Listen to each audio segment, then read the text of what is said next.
Once betrayed and forgotten, poor wife became a billionaire. Now she's back to make them regret it. They said she was nothing but a naive girl, a foolish bride with empty pockets and grand dreams, nothing more than a stepping stone for a powerful family.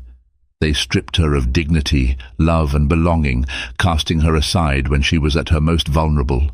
Yet beneath her tattered pride and hidden tears, she harbored an unbreakable spirit.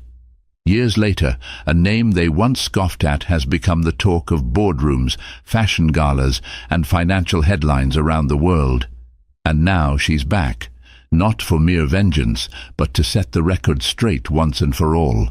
This is Elizabeth Addison's story. Elizabeth Nichols grew up on the outskirts of Rosemore, a quiet, mid-sized city known more for its modest suburbs than shining skyscrapers. She lived in a tiny house with her mother, Fiona Nichols, a seamstress who did her best to raise her daughter with dignity and hope, despite their humble means. From an early age, Elizabeth learned the delicate dance between meager resources and unyielding ambition. She watched her mother stitch intricate wedding gowns for wealthy clients, while they themselves could hardly afford new clothes. Each evening, she'd curl up next to her mother, listening to Fiona's encouraging whispers about faith, love, and the power of dreams. Despite their struggles, Elizabeth remained bright-eyed. She believed that one day all her mother's sacrifices would pay off. She spent her teenage years devouring novels about heroines who rose above circumstance to create their own destinies. The characters' triumphs fueled Elizabeth's fervent wish for a future where she would not only stand on her own feet, but also lift her mother out of poverty. It was in her first year of college that she met Daniel Addison. Tall, self-assured and charming, Daniel was everything Elizabeth had only read about in stories. He was the son of Cornelius Addison, a prominent entrepreneur rumored to hold significant stakes in various industries around Rosemore: real estate, logistics, and even a small chain of supermarkets. Yet Daniel never flaunted his family's wealth when he first encountered Elizabeth at a campus volunteering event. He admired her kindness. She admired his confidence. Their connection was swift and potent. Within months they shared an unspoken bond that felt unbreakable. Though Elizabeth worried about their stark difference in backgrounds, Daniel assured her that his family wasn't as traditional and judgmental as rumors suggested. He painted pictures of a bright future together, one in which her sweet spirit and his business acumen would blend perfectly. When Elizabeth introduced Daniel to her mother Fiona, she saw the spark of hope in Fiona's eyes. Fiona took Daniel's hand and said, "Take care of my girl. She's all I have." Daniel responded with what seemed to be genuine warmth, promising to support Elizabeth's dreams just as much as his own. Her mother's blessing and Daniel's reassurance calmed Elizabeth's lingering doubts. But all was not well in the Addison household. Unbeknownst to Elizabeth, Daniel's mother, Catherine Addison, harbored reservations about her son's new girlfriend. She had heard from her social circle that Elizabeth was poor, practically penniless aside from her scholarship. Catherine believed that the Addison name deserved a more refined match, someone from a family of equal stature. Daniel's father, Cornelius, was marginally more open-minded, but still believed that marriage was as much a financial alliance as it was a union of love. However, Daniel seemed to overlook his parents' hushed disapproval. He proposed to Elizabeth soon after they graduated, an intimate affair by the lakeside, where he presented her with a modest but meaningful ring. Tears stung Elizabeth's eyes as she agreed, convinced that she had found her forever partner. The wedding planning commenced. They opted for a small ceremony in a local chapel, wanting something that felt personal. Fiona hand-sewed Elizabeth's wedding gown, putting all her love and skill into every stitch. Though it wasn't the grand event Catherine desired for her only son, Daniel insisted it was what he and Elizabeth wanted: simplicity, sincerity, and love. Everything seemed perfect, or so Elizabeth thought. On their wedding day, the promise of a happily ever after radiated in the chapel. Cornelius and Catherine, at least on the surface, kept their judgments under wraps, even if Catherine's forced smile was too tight to be genuine.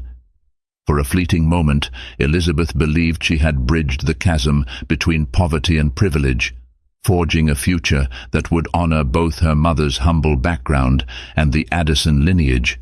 But hidden resentments have a way of showing themselves, and the Addison family was no exception.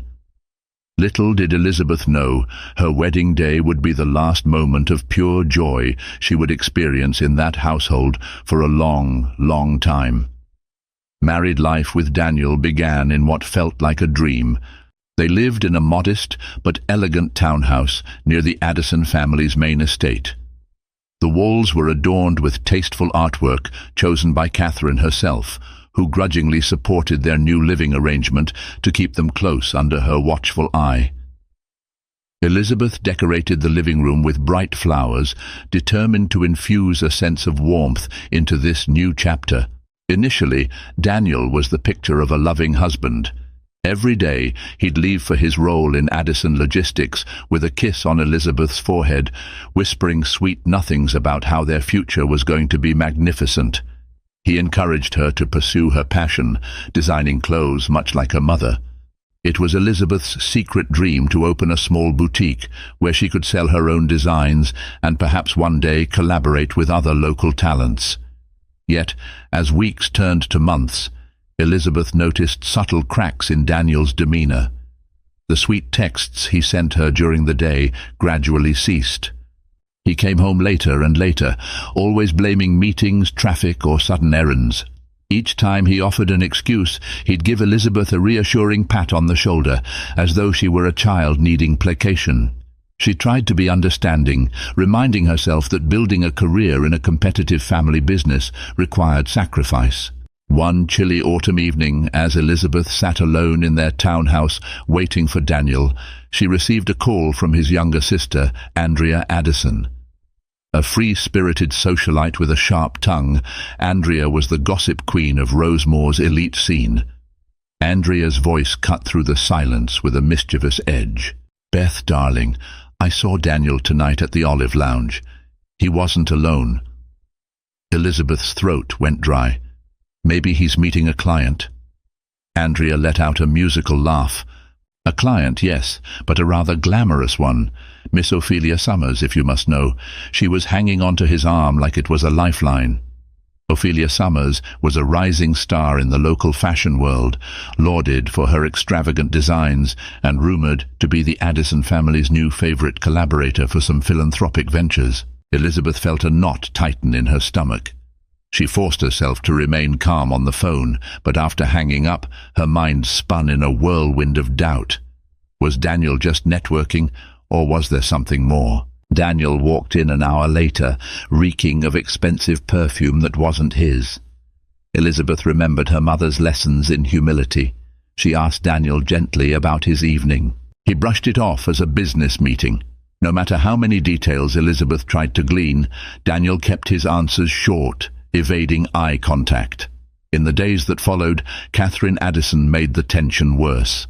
During a family dinner, she dropped pointed remarks about how Ophelia's recent achievements were simply breathtaking and how some people found it difficult to keep pace with real talent.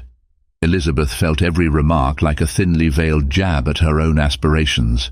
When she tried to join the conversation, Catherine quickly changed the subject, as though Elizabeth were invisible. Daniel, too, seemed distracted throughout the dinner, nodding absently to whatever Catherine said, never once defending Elizabeth or even showing concern for her discomfort.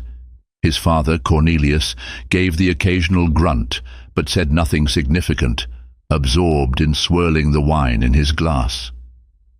Back at the townhouse, Elizabeth confronted Daniel gently.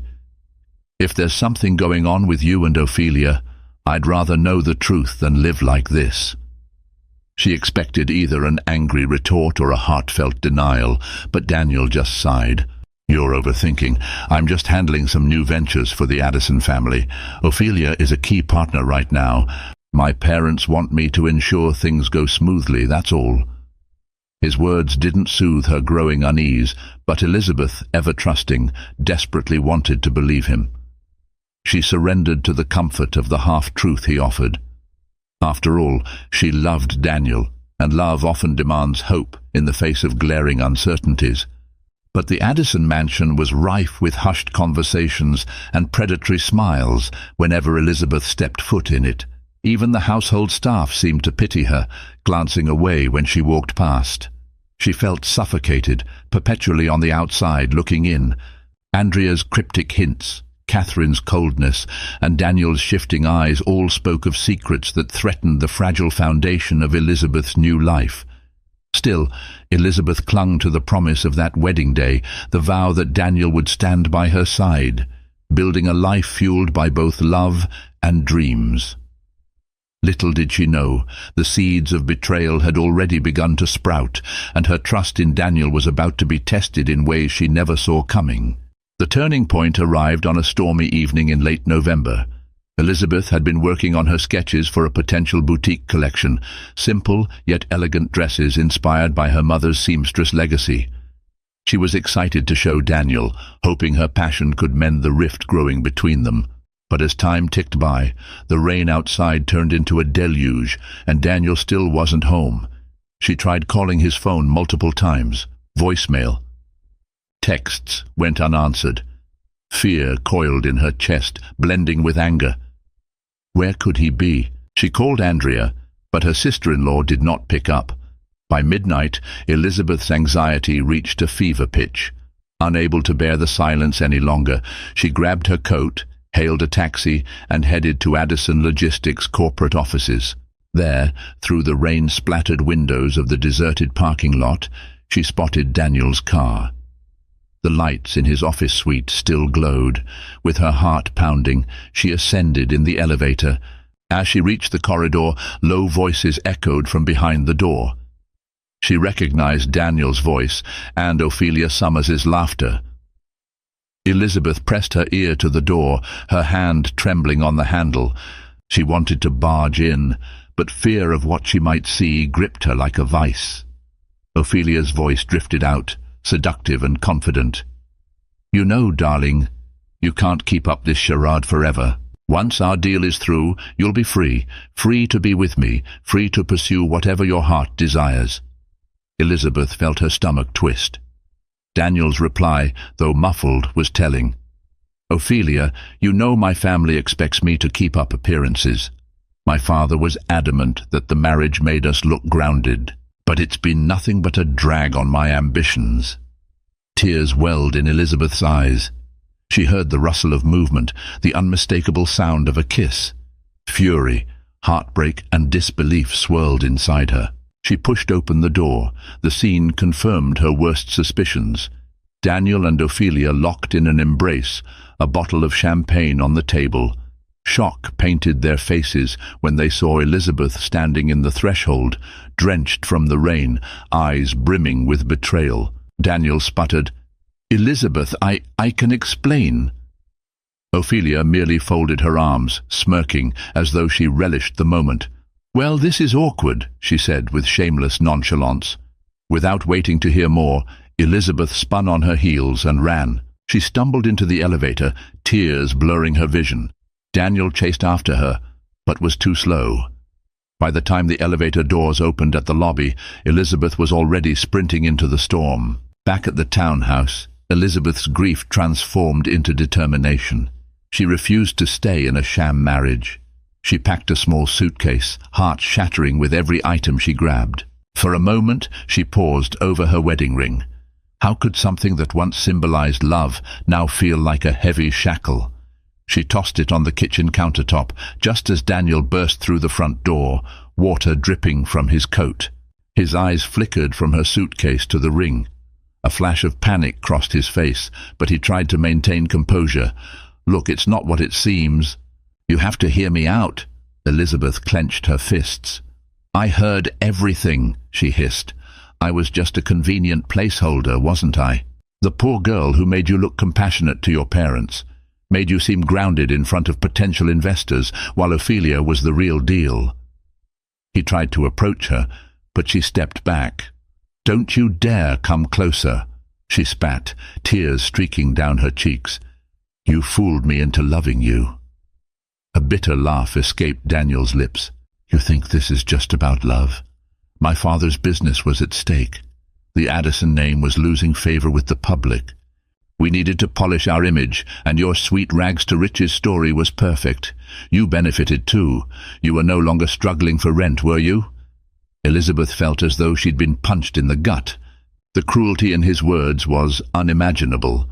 "Then you shouldn't mind if I leave," she said, fighting to keep her voice steady. Daniel, seemingly caught off guard by her resolve, looked momentarily stricken. "Fine," he mumbled, though a flicker of regret lurked in his eyes. "Do what you want." She walked out into the rain. The final image burned into her mind. Daniel standing in the living room, ring on the countertop, remnants of a marriage now irreparably broken. Elizabeth had no clue where she would go. The only thing she knew for certain was that the life she once cherished was over. The Addison family might have branded her as disposable, but they had yet to see the fire that heartbreak can ignite. Elizabeth found herself at Rosemore Station, suitcase in hand, battered by both the storm and the anguish flooding her heart. The train station's fluorescent lights buzzed overhead, offering little comfort. She had no plan, no home, and no sense of direction. What she did have was a phone, clutched tightly in her trembling fingers. She dialed her mother's number. Fiona Nichols answered on the third ring, and the soothing warmth of her voice was all it took for Elizabeth to break down completely. She told her mother everything about Daniel's betrayal, the heartbreak, the lies. Fiona, devastated yet supportive, told her to come home. But Elizabeth refused. She knew her mother's tiny rental space barely had room for one, let alone two. Fiona was already working extra shifts at the tailor shop just to keep up with her medication bills. "I'll figure something out," Elizabeth managed between sobs. "I'll keep you posted, Mom. I just need some space to think." She hung up before her mother could protest further. Deep down, she was determined not to burden Fiona with her mess. She had to stand on her own 2 feet now. As she paced the station, her tears eventually subsiding into a hollow exhaustion, a voice called out, "Elizabeth? Is that really you?" Turning around, she came face to face with James Henderson, a former college acquaintance. They had volunteered together during orientation week, but lost touch after graduation. James had always admired her dedication to social causes, and they'd shared occasional conversations about life's aspirations and small campus gossip. Wearing a worn-out leather jacket and carrying an old messenger bag, James looked at Elizabeth's tear-stained face and the suitcase by her side with immediate concern. "Are you okay?" he asked softly, leading her to a nearby bench. The story spilled out of her in broken fragments: betrayal, heartbreak, humiliation. Throughout her explanation, James listened attentively, his gaze radiating empathy. "You need a place to stay," he concluded gently. Elizabeth nodded, her eyes stinging with fresh tears. "I live in a shared apartment with my sister, Helena, and her fiancé, Marcus," James explained. "It's modest, but we have a couch you can crash on until you figure out your next steps." Helena and Marcus welcomed Elizabeth with open arms. Despite having only known her through James's recollections, they sympathized with her situation. They offered her a warm meal and a corner of their living room where she could set her suitcase and attempt to collect her shattered self. It wasn't much, just a small couch near a coffee table stacked with magazines and half-finished crochet projects. But for Elizabeth, it felt like the first genuine comfort she'd experienced in weeks. In the days that followed, Helena helped Elizabeth search for job opportunities in the local classifieds. Elizabeth discovered that her skills in design and her unwavering determination might land her a position as an assistant in a small boutique owned by a woman named Amelia Carter. Amelia was known for her handcrafted fashion line that prioritized ethics and sustainability, values that resonated deeply with Elizabeth. James, meanwhile, offered moral support. He invited her to share coffee in the mornings, easing her into conversations about hope, resilience, and fresh starts. It was during one of these coffee chats that Elizabeth's tears took on a new meaning. They were no longer just from grief, but from overwhelming gratitude. After losing everything, discovering that kindness still existed in the world felt like a lifeline. One evening, as she watched Helena and Marcus prepare dinner, Elizabeth realized that she was not alone. Here were people who barely knew her, yet treated her like family. She resolved not to waste their compassion. If she was to overcome this heartbreak, she had to believe in her own worth, in her own potential. Summoning courage, Elizabeth decided to call Amelia Carter's boutique the following morning. She introduced herself, expressed her passion for design, and requested an in-person interview. To her relief, Amelia sounded intrigued and agreed to meet her later that week. Although the salary was minimal and the hours irregular, Elizabeth hoped this small step would be her ticket to rebuilding a life on her terms. She went to bed that night with a renewed sense of purpose, the memory of Daniel's betrayal still fresh, but gradually overshadowed by a flicker of hope. Betrayed, forgotten, and cast out by the Addison family, Elizabeth Nichols Addison was determined to forge a new destiny. This time, it would be on her own merit, and she would never allow anyone to shatter her spirit again. Elizabeth woke up early on the day of her interview with Amelia Carter. A flutter of nerves and excitement coursed through her as she quickly tidied up the makeshift couch bed. Helena, sipping coffee in the kitchen, wished her luck. "You've got this," she reassured. "Amelia's a good person. She'll see your talent." Tugging on a borrowed blazer from Helena, Elizabeth made her way to the boutique, an inviting sunlit space called Carter Co. It was tucked in a quaint corner of downtown Rosemore, far from the towering corporate centers that defined the Addison empire. Mannequins in the window displayed elegant dresses with delicate embroidery, each piece unique, artisanal, and somehow brimming with soul. Amelia Carter, a woman in her early 30s with a warm smile and a bohemian flair, greeted Elizabeth. They sat at a small table by the window, patterns and fabric swatches strewn about. Amelia asked about Elizabeth's experience and design philosophy. Summoning her confidence, Elizabeth presented her sketches, pieces she had worked on before her marriage collapsed. She spoke of her mother's seamstress background, how she'd learned the importance of detail and quality from a young age. Amelia studied each sketch with interest. "You have a real eye for silhouette and texture," she observed. "Our boutique's about more than just making pretty clothes, though. We want to support women artisans in underprivileged communities to ensure fair wages for everyone involved in the supply chain." Elizabeth's eyes lit up. "That's exactly the kind of environment I've dreamed of working in," she said earnestly. "I want to use fashion as a means to empower people, just like my mother did in her own small way." Amelia, clearly impressed, offered her a trial position on the spot. It was part-time to start, but if Elizabeth could prove herself, she might move into a full-time designer's role. Over the next few weeks, Elizabeth immersed herself in every task Amelia handed her, organizing fabrics, liaising with local tailors, and even stepping in to help with marketing photos.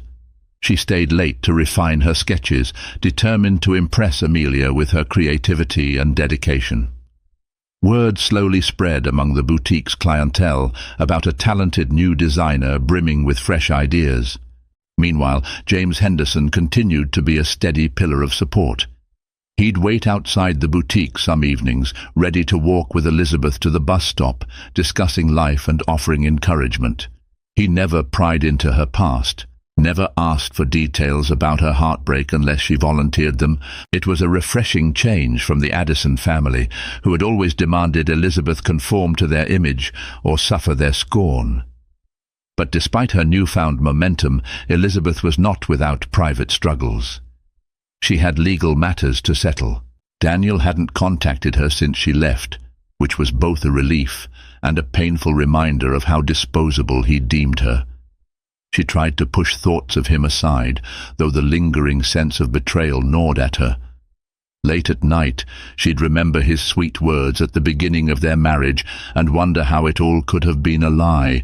One afternoon she received a summons from the Addison family's attorneys instructing her to sign the divorce papers. The Addison name apparently could not afford a drawn-out scandal. reading the neatly typed documents, her eyes stung with tears of rage and sorrow. There was no mention of any settlement for her. Why would they bother? She was just the poor girl they'd used for good PR. Pride swelled in her chest. She wouldn't accept pity anyway. Let them have their name. She wanted none of it. Amelia, ever perceptive, found Elizabeth silently weeping over the papers in a corner of the boutique. Sitting down beside her, Amelia offered a reassuring pat on the hand. "You're stronger than they think, Elizabeth. This might be painful, but it's also your chance to start over completely. Sign those papers if you want, or fight for your rights if you must. But remember, you are not defined by the Addison name." That night, Elizabeth penned her signature with trembling fingers. In that moment, she felt a mixture of freedom and heartbreak so vast it threatened to consume her. But she gritted her teeth and reminded herself of her new path, the one that involved forging a name for herself, unburdened by those who had so cruelly cast her aside. Little did she know that this small boutique would be the seed of something far greater, a global empire that would one day make the Addison family regret every ounce of their betrayal. Months passed, and Elizabeth poured her heart into Carter Co. Her designs caught the eye of a local fashion blogger named Jessica Montes, whose glowing reviews on social media began to attract a broader clientele. Demand soared, and Amelia expanded the boutique's online presence, featuring Elizabeth's dresses as limited edition items that sold out within hours of their release. It became clear that Elizabeth's talent was something special, and Amelia was determined to nurture it. Simultaneously, James introduced Elizabeth to a few of his connections. A long-time volunteer at various women's shelters, James believed in merging business with community outreach.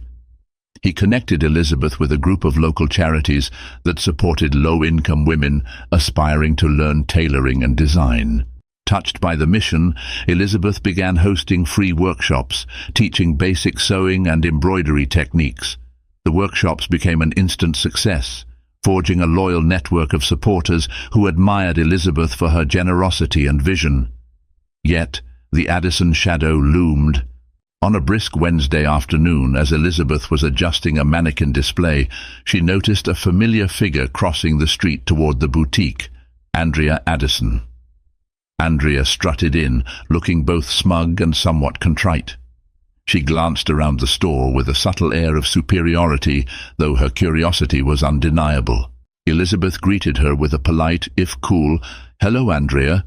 What brings you here?" Andrea's gaze traveled over racks of dresses.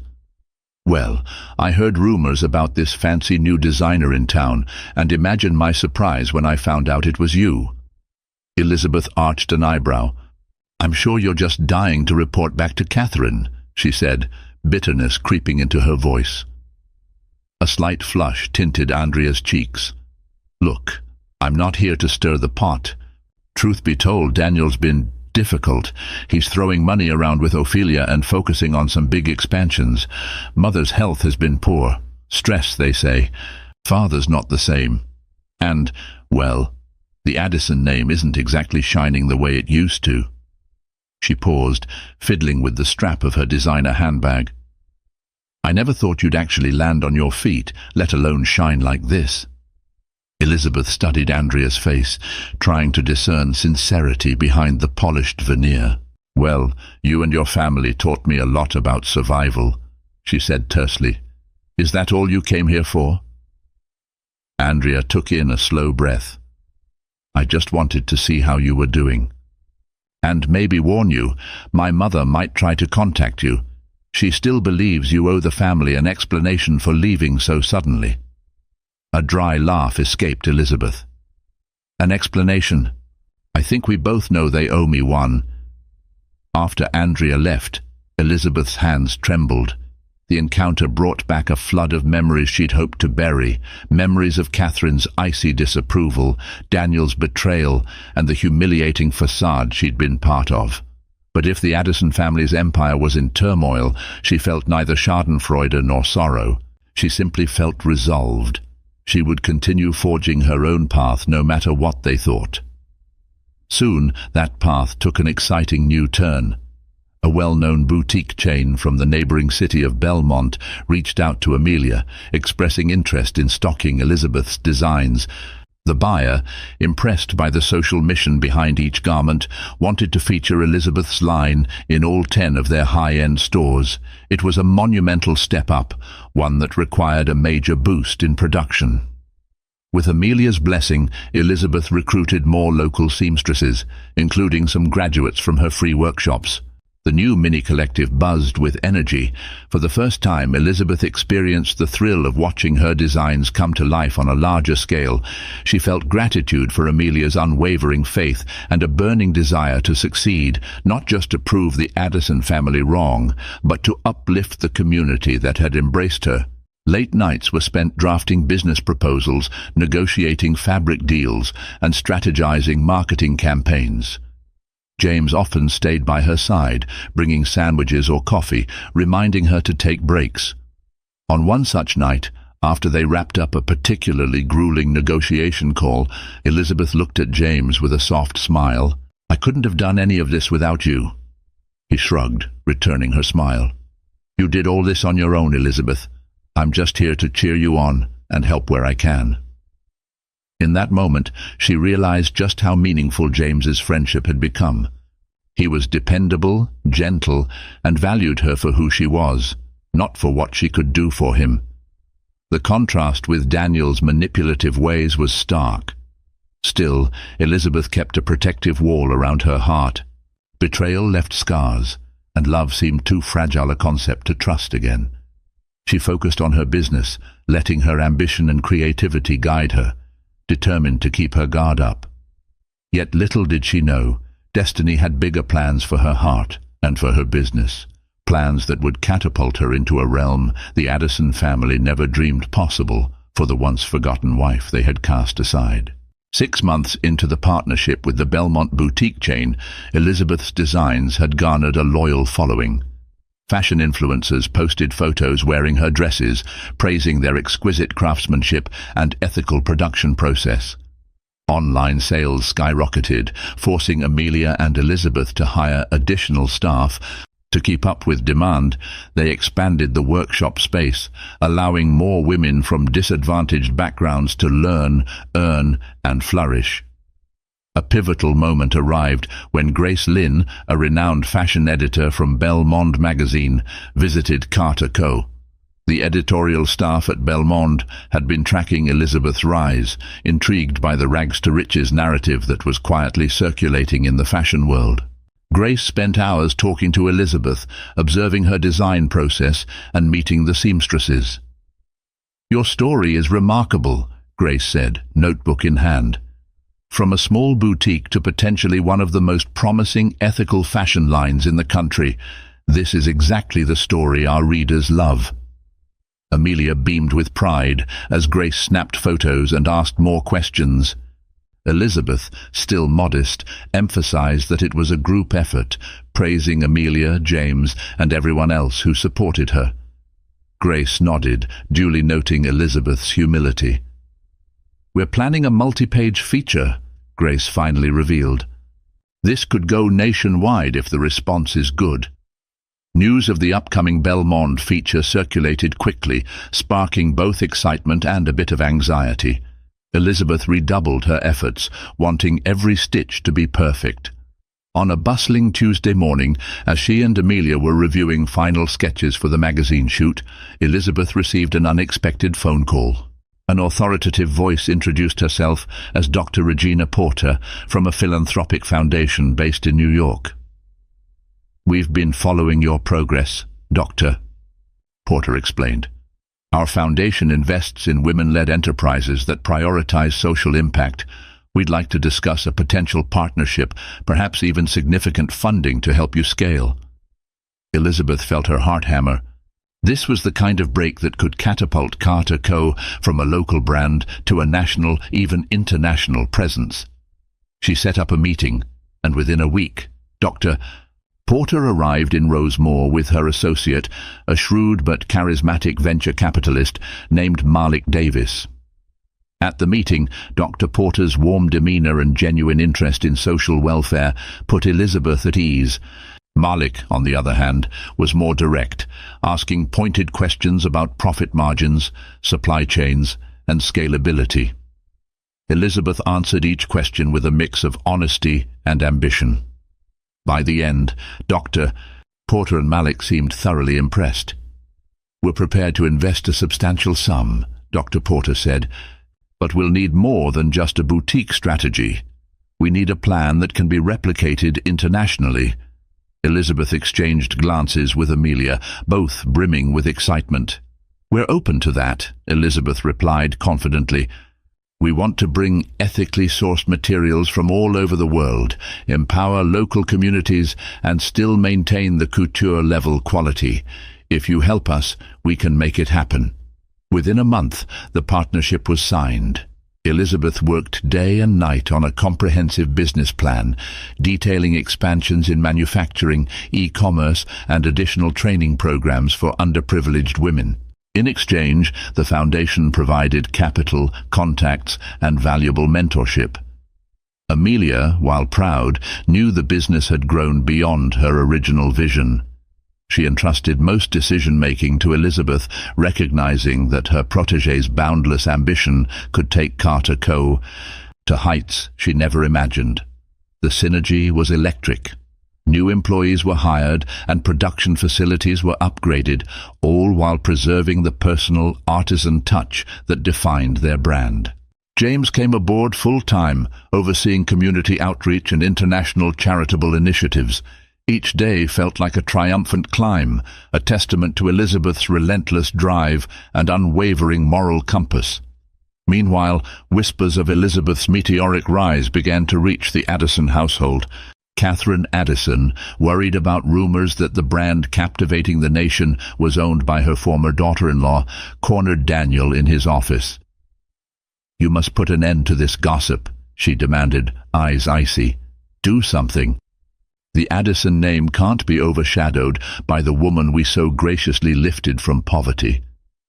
But Daniel, consumed by his own problems, Ophelia's extravagant spending, stalled business negotiations, could only give a non-committal shrug. "What do you expect me to do? Offer her hush money?" He smirked coldly. "Elizabeth won't be easily bought now, and frankly, my dear mother, you underestimated her from the start." Catherine's lips thinned. "Fine. Then we'll have to handle it another way." Thus, a dark cloud began gathering on the horizon. As Elizabeth prepared to take her brand to a global stage, the Addison family schemed to protect their name and erase any chance of being overshadowed. But the seeds they had sown of betrayal, greed, and underestimation were about to come back in a way they never expected. With the foundation's backing, Elizabeth launched an aggressive expansion. They partnered with ethically minded artisan groups in Kenya, Peru, and Thailand, each adding unique cultural elements to Elizabeth's designs. The brand's new name, Eleanor Rose, a combination of Fiona Nichols' middle name and the symbol of blooming hope, glittered on tags worldwide. Within a year, Elizabeth's dresses graced the runways of international fashion weeks, garnering critical acclaim for their fusion of luxury and social responsibility. Belle Monde magazine featured Elizabeth in a spectacular spread, dubbing her the heart of ethical fashion. Sales soared further, and the philanthropic wing of Eleanor Rose provided scholarships for women in underprivileged communities. Media outlets clamored for interviews. Elizabeth's journey from a simple seamstress's daughter to a global fashion mogul resonated powerfully. It was at this peak that the Addison family unleashed their plan. One morning, Elizabeth woke to a flurry of messages. A scathing article had appeared in a Rosemore business tabloid accusing Eleanor Rose of exploiting foreign labor.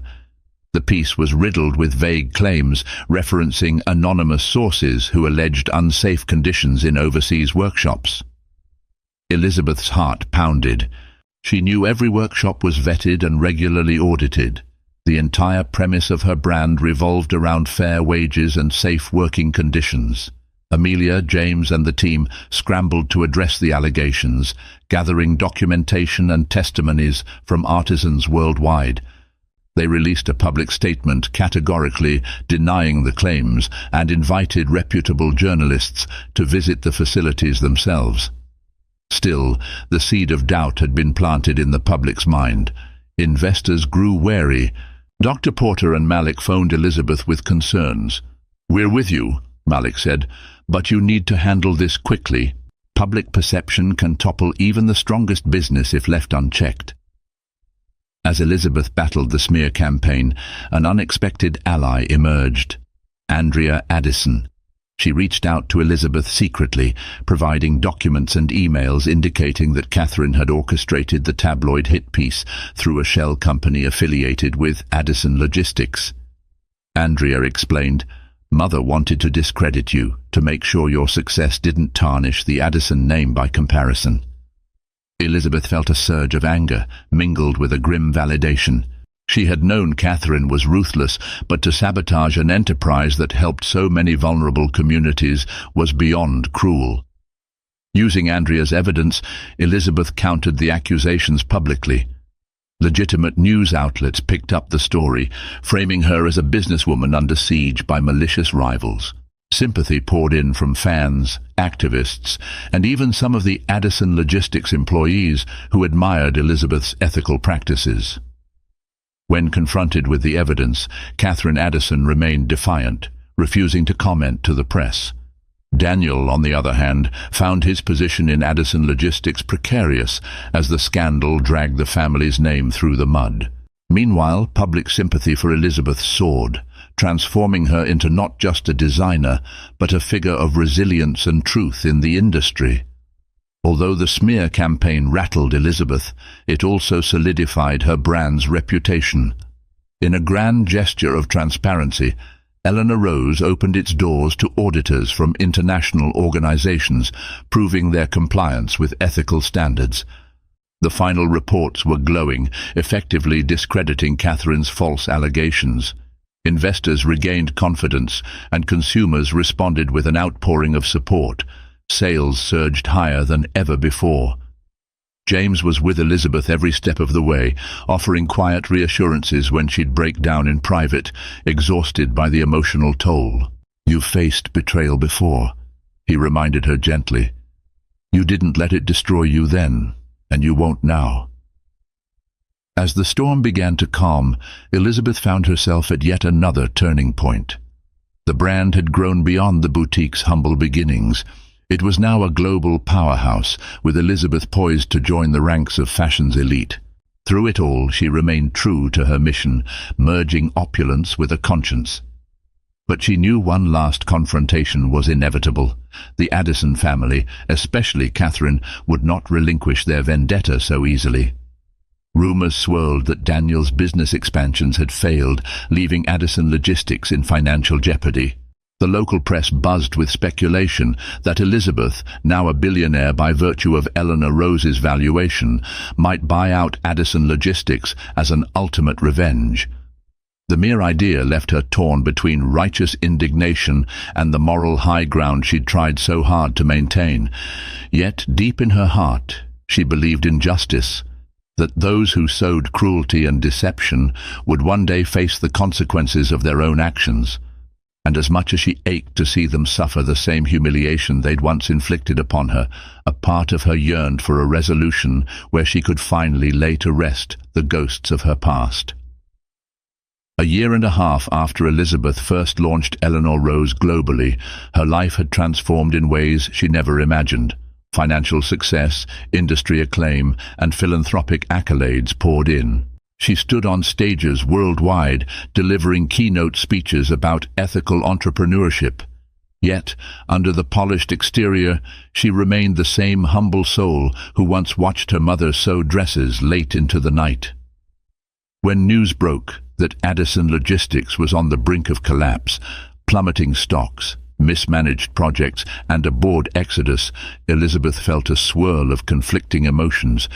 Daniel had apparently gambled heavily on untested ventures, siphoning funds into Ophelia's vanity projects, leaving the company teetering. Catherine's health had worsened, and rumours suggested that Cornelius had almost entirely withdrawn from public life, humiliated by the family's fall from grace. One crisp autumn morning, Elizabeth stood on a balcony overlooking the city she once called home. She clutched a letter from Andrea, delivered by courier, containing a desperate plea. "Elizabeth, I know we have no right to ask, but our family is drowning. Daniel is beside himself, mother is sick, and father has lost hope. It feels like we're paying for all the terrible things we did. If there's anything you can do, or at least visit her, I'm sorry for everything." Elizabeth's mind raced. She knew, logically, that Addison Logistics' demise was not her responsibility. She owed them nothing. Yet memories of her wedding day, of her naive hopes, and the painful betrayal that followed, stirred within her. She wondered if closure, for them and for herself, necessitated a final act of reckoning. Perhaps it was time to see for herself the wreckage of the dynasty that once cast her aside. James, noticing her distant gaze, approached gently. "You're thinking about going, aren't you?" He knew her too well. She nodded. "I need to. I don't know what I'll do or say, but I need to see them one last time." Armed with a quiet resolve, Elizabeth travelled back to Rosemore and made her way to the Addison estate. The once imposing mansion appeared strangely diminished. The grand gate sagged, and the garden was overgrown. She pressed the doorbell, her stomach churning as a butler she'd never seen before let her in. Andrea greeted her in the foyer, eyes brimmed with exhaustion and relief. "You came," she whispered, ushering Elizabeth upstairs. The corridors were eerily silent, devoid of the staff that once bustled about. Artwork was missing from the walls, presumably sold to keep the family afloat. It felt like a relic of a crumbling empire.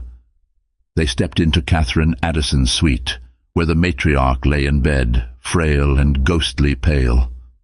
Cornelius stood by the window, hands clasped behind his back. Daniel sat in a nearby armchair, shoulders slumped. At the sight of Elizabeth, his eyes flickered with a mixture of shame and longing. She met his gaze, recalling the man she once loved, now a shadow of himself. Catherine stirred, opening her eyes to see Elizabeth. The older woman's voice wavered. "Elizabeth, you came." Was that regret colouring her tone? Elizabeth drew closer, standing at the foot of the bed. She said nothing at first, simply taking in the sight of her former mother-in-law, who had once taken such pleasure in belittling her.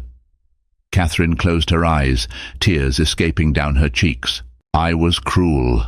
I misunderstood you, but what I did, orchestrating that smear campaign, I don't expect forgiveness." A lump rose in Elizabeth's throat. She had dreamt of this moment, imagining how she'd lash out, remind them of every humiliation they'd heaped upon her. But standing there, seeing Catherine so diminished, the anger ebbed. Instead, she felt pity and a strange sense of peace. Daniel rose, trembling. "Elizabeth, he began, but words failed him. In the hollow depths of his eyes, she saw remorse.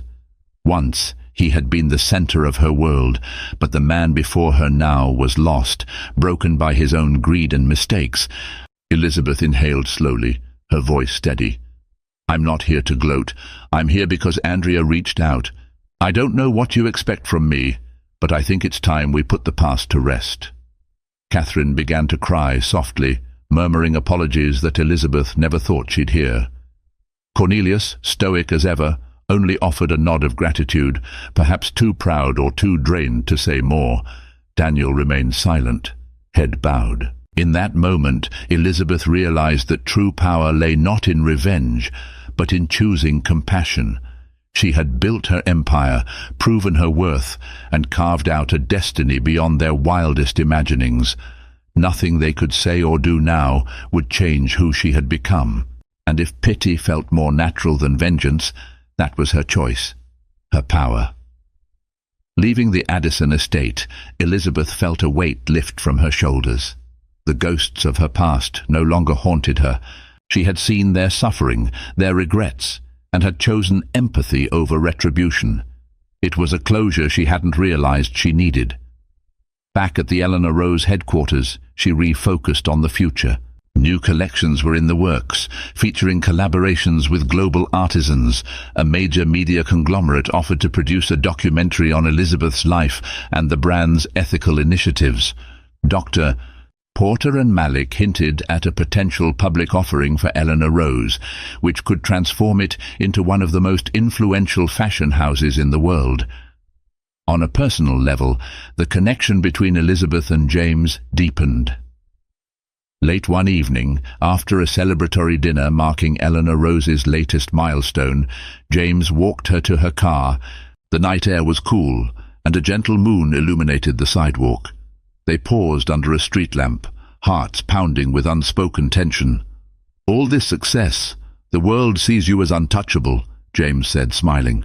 "But I know you're still the same caring, stubborn dreamer I met back in college." Elizabeth chuckled, her cheeks warm. "You've been my rock through everything. You never asked for anything in return." Her voice faltered, shy under his steady gaze. James took a breath, stepping closer. "I only want one thing," he said softly. Before Elizabeth could respond, he leaned in and kissed her, a tender moment that spoke of understanding, loyalty, and a love that had grown quietly over time. The next morning, Elizabeth arrived at the office with a bright smile she couldn't hide. Even her team noticed. She delved into a meeting with the board, discussing expansions into Europe and Asia. Halfway through, she received a phone call from Andrea Addison. Hesitant at first, she excused herself to answer in a quiet hallway. "Elizabeth," Andrea said, voice timid, I want to thank you for your kindness. Mother's condition is stable for now, and Father, he says he's sorry for everything. I'm thinking of stepping away from the Addison name to start something on my own. You've been an inspiration, believe it or not." Elizabeth felt an odd warmth in her chest. Once, the Addison name had towered over her life like an insurmountable fortress. Now it seemed she was the one people looked up to. She wished Andrea well, not sure if they'd ever be close, but glad to see her ex-sister-in-law choosing a path of independence. Shortly after, Elizabeth closed the deal for an additional line of sustainable accessories, culminating in a new label under the Eleanor Rose umbrella. She traveled frequently to oversee the partnerships, visiting women-led cooperatives and forging lasting friendships across continents. With each trip, her fortune and influence grew, and so did her commitment to uplift others. Yet, success did not erode her humility. She spent time mentoring young designers, sharing the story of how heartbreak and adversity shaped her vision. "Don't be afraid of failure or of betrayal," she often said in speeches. "They're painful, yes, but they can also awaken in you a strength you never knew you possessed." The day Eleanor Rose went public, the world watched as its stock soared, making Elizabeth a billionaire overnight. Journalists clamored to capture her reaction, but she remained poised. Her first move after the market closed was to donate a substantial amount of shares to her charitable foundation, ensuring that the wealth generated would flow back into programs supporting education, healthcare, and economic opportunities for marginalized communities. That evening, as the sun set behind glittering skyscrapers, Elizabeth returned to the small apartment she and James had started sharing. The living room was filled with congratulatory bouquets from well-wishers around the world. She found James on the balcony gazing at the city lights. "Hello, billionaire," he teased, pulling her into his arms. She laughed, nestling into his warmth. In that moment she felt a deep contentment, an understanding that real fulfillment wasn't just about financial triumph or besting those who once wronged her. It was about love, community, and using her hard-won success to create lasting positive change. Elizabeth Addison, once scorned, betrayed, and cast aside, had transcended every barrier placed before her. She had become a beacon of resilience, shining in a realm far beyond the Addison family's limited vision. And in the hush of that evening, as she looked into James's eyes, She realized that sometimes the sweetest revenge is simply living a life so full and beautiful that those who wronged you can only stand on the sidelines, watching in regret. Thank you for accompanying Elizabeth Addison on her extraordinary journey, from heartbreak to triumph, from a discarded wife to a compassionate billionaire, changing lives around the globe. Her story reminds us that betrayal can light a fire within us, driving us to unlock strengths we never knew we had. Even when the world turns its back, hope can be found in the kindness of friends, the guidance of mentors, and the unwavering belief in our own worth. If you found inspiration in Elizabeth's courage and determination, please show your support by liking, sharing, and subscribing. Spread this story to those who may need a reminder that no betrayal, no setback, can stand in the way of a heart fueled by resilience and a mind brimming with ambition. Together, let's celebrate stories that uplift, empower, and remind us that we hold the power to forge our own destinies.